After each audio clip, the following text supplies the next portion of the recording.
Hey, this is how you do the king's move in arm wrestling. The king's move is an outside move. It is actually the most outside move possible because when a top roll is taken to the extreme, it reaches the king's move. No other move is able to attack the wrist and fingers of your opponent better than the king's move. I will explain how the king's move relates to the top roll. We will talk about the setup and then the execution. The setup of the king's move is the same as the top roll. You need to gain height through your hand and through your elbow. Once you are here, you need to protect your pronation. You do that by supinating and by kicking your wrist back during the grip. What this does is weakens your opponent's grip and they won't be able to cover your hand as much to stop you from pronating through your hand. Now the king's move is usually a last resort technique, meaning when there are no other options left, the king's move is usually the last thing you do because you're maximizing one single strength in the king's move, and that is your pronation. Now once you have set up, like you do in a top roll, the match starts and you do a number of things. You're applying back pressure through your elbow flexion and by dragging back.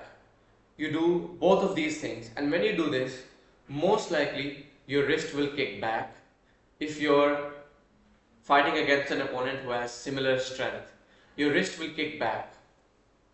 And when this does, this is actually a good thing for the king's move because it allows you to engage even more of your pronation. The goal is to keep your pronation safe. So as you apply back pressure, your wrist may start to open. Now, the more your wrist opens, the more you're able to apply your pronation. And when you're dragging, your elbow may also open. When your elbow opens, it actually increases your ability to pronate. Now once you're here, this is the most important part, to allow you to pronate even further than you can do with only your hand. Now in a top roll, your hand is like this, while in a king's move, your hand needs to be like this. Your shoulder, you also need to be pronating through your shoulder, which means you're using this entire joint to apply pronation at your wrist against your opponent's wrist. So as you do this, as you're moving to the side, as you're losing your wrist, and as you're opening up, the lower your hand gets, the more pressure is applied on your opponent's wrist. And most likely, if your pronation is strong enough, by the time they reach near the pad, their wrist is completely open and you are able to hold there until they tire out, and then you are able to defeat them.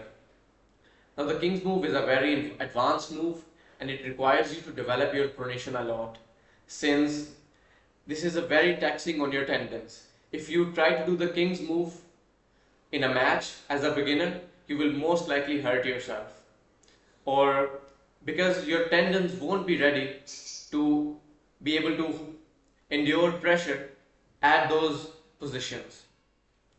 So that is the king's move. If you want to do the king's move, you should start from the top roll and work your way through the different techniques that come in between and finally reaching the king's move.